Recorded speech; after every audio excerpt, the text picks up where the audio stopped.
വിരുന്നുകാരൻ വന്നാൽ അയാളെ വളരെ മാന്യമായി സ്വീകരിക്കണം, സൽക്കരിക്കണം. യാദൃശ്ചികമായി വന്ന വിരുന്നുകാരൻ തന്നെ അവനെ നമ്മൾ ആദരിക്കാനാണ് വിശുദ്ധമായ ഇസ്ലാം കൽപ്പിക്കുന്നത്. നല്ല ആദരവ് കൊടുക്കണം, നല്ല പരിഗണിക്കണം.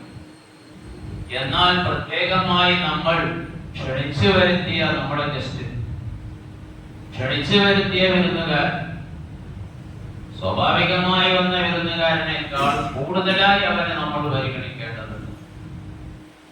ആ വിരുന്നുകാരനെ സ്വീകരിക്കുന്നതിന് വേണ്ടി നമ്മൾ അയാൾക്ക് വരാനും ഉള്ള സൗകര്യങ്ങൾ ഒരുക്കി കൊടുക്കണം. അയാൾ വന്നാല് അയാളെ സ്വീകരിച്ച് ഇരുത്താനുള്ള ഇടം നാം ഉണ്ടാക്കി കൊടുക്കണം.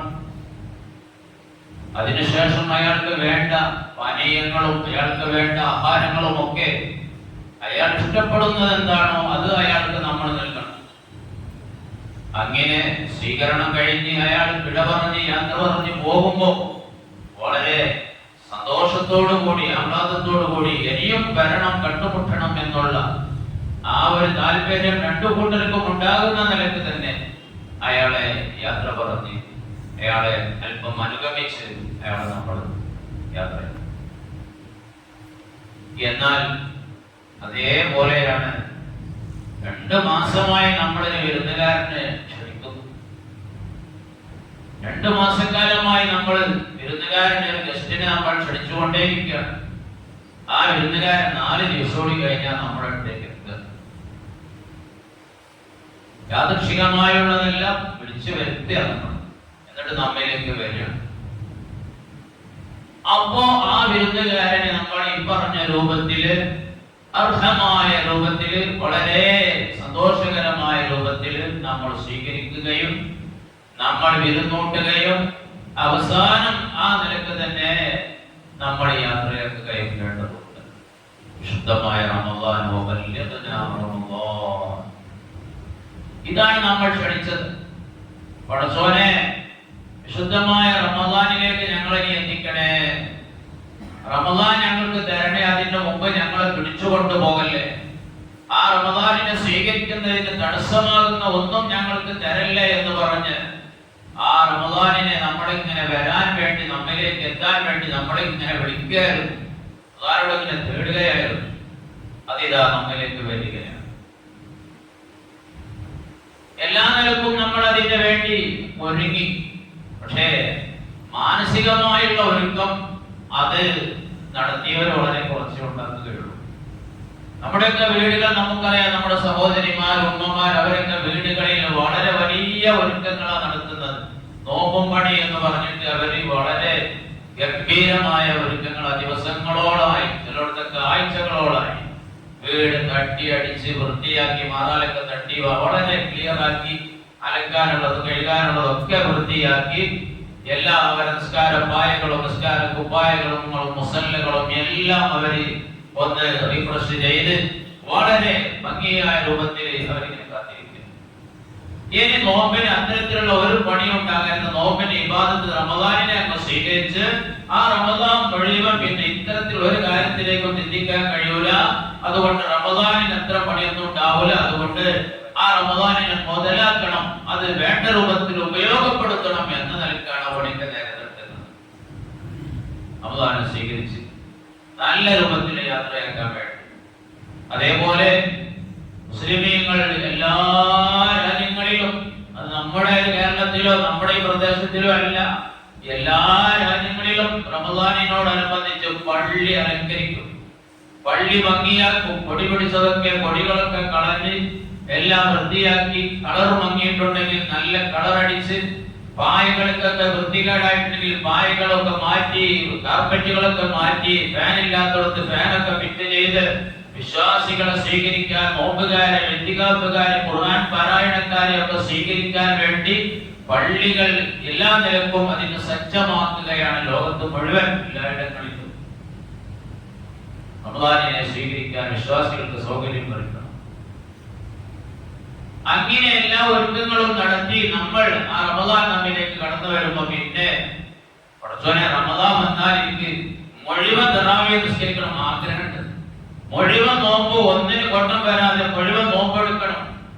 ഖുർആനിലേക്ക് ഓരോ പത്തിൽ ഓരോ പത്തും തീർക്കണം. ഒരുപാട് ദുആ ചെയ്യണം എന്നതൊക്കെ എല്ലാവരും മനസ്സിലുണ്ടാവും. പക്ഷേ കുറെ ആളുകൾക്ക് ഈ തീരുമാനിച്ചതൊന്നും ഈ ആഗ്രഹിച്ചതൊന്നും ഈ പ്രതിജ്ഞ ചെയ്തതൊന്നും നടക്കാതെ പോകാൻ കുറെ ആളുകൾക്ക് ഭാഗ്യമില്ലാതെ തൗഫീഖില്ലാതെ പോവാൻ വെറുതെ കുറെ ആളുകൾ തന്നെ സംഭവിക്കുന്നത്. ചില ആളുകൾക്കൊക്കെ രോഗങ്ങളെ കൊണ്ടോ അതല്ലെങ്കിൽ ഒഴിവാക്കാൻ പറ്റാത്ത വലിയ തിരക്കുകളെ കൊണ്ടൊക്കെ ഉണ്ടാവാം. എന്നാൽ ഒട്ടുമിക്ക ആളുകൾക്കും ആ താല്പര്യം അങ്ങ് അവരുടെ മനസ്സിൽ നിന്നങ്ങ് പോയി പിന്നീട് അതൊന്നും ഉപയോഗപ്പെടുത്താൻ കഴിയാതെ ഗൗരവവും അതിന്റെ പ്രാധാന്യം ഒക്കെ മനസ്സിൽ നിന്നങ്ങ് പോയി അങ്ങനെ സാധാരണഗതിയിലേക്ക് അവന്റെ മനസ്സ് മാറി കൂട്ടത്തിൽ പ്രവർത്തനവും അതിലേക്ക് നിന്ന് കൊടുത്തു എല്ലാം നഷ്ടപ്പെട്ടു പോവുകയാണ്. വളരെ വലിയ സംഭവം. ഞാൻ നിർമ്മിക്കുന്നില്ല.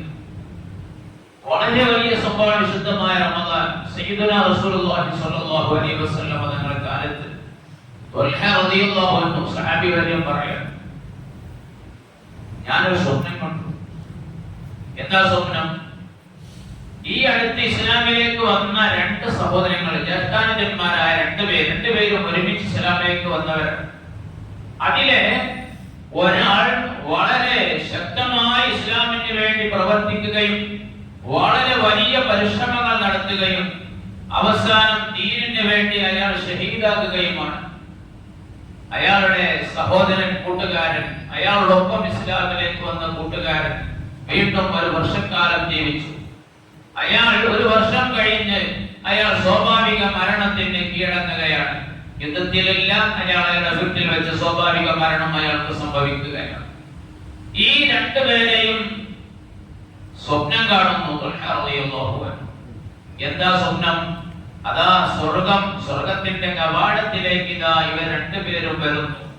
നേരത്തെ ഒരു വർഷം മുമ്പ് മരണപ്പെട്ടു പോയ സഹോദരനും ഒരു വർഷം പിന്നീട് ജീവിച്ച് സാധാരണ മരണം വരിച്ച സഹോദരൻ രണ്ടുപേരും സ്വർഗ കവാടത്തിലേക്ക് വന്നപ്പോ ഇസ്ലാമിന് വേണ്ടി അങ്ങേയറ്റം പരിശ്രമം നടത്തി നല്ല പോരാട്ടം നടത്തി അവസാനം ഇസ്ലാമിന് വേണ്ടി ജീവൻ ബലി കൊടുത്ത ഷഹീദായ ആ സഹോദരനെ സ്വർഗത്തിലേക്ക് കൂട്ടിക്കൊണ്ടുപോകുന്നതിന് മുമ്പ് വീണ്ടും ഒരു വർഷക്കാലം ജീവിച്ച് സാധാരണ മരണം വരിച്ച ആ സഹോദരനെ സ്വർഗത്തിലേക്ക് കൊണ്ടുപോകുകയാണ്. രണ്ടാമതായിട്ടാണ് ഷഹീദായ ആ സഹോദരനെ കൊണ്ടുപോകുന്നത്. ഈ സ്വപ്നം കണ്ട വിവരം പിറ്റേ ദിവസം ആളുകളോടൊക്കെ പറഞ്ഞു. റസൂലുള്ളാഹി സ്വല്ലല്ലാഹു അലൈഹി വസല്ലം തങ്ങളുടെ മുമ്പിലെത്തി. അല്ലാഹുവിന്റെ റസൂൽ ആ സമയത്ത് അവരോട് ചോദിക്കുകയാണ്, അലൈസ ആശ സനതൻ വാഹിദ അലൈസ ഖദ് അദ്റക റമളാൻ അലൈസ ഖദ് സ്വല്ലാ കദാ വകദാ വസജദ ലില്ലാഹി തആല. എന്താ നിങ്ങൾക്ക് അത്ഭുതമുണ്ടോ?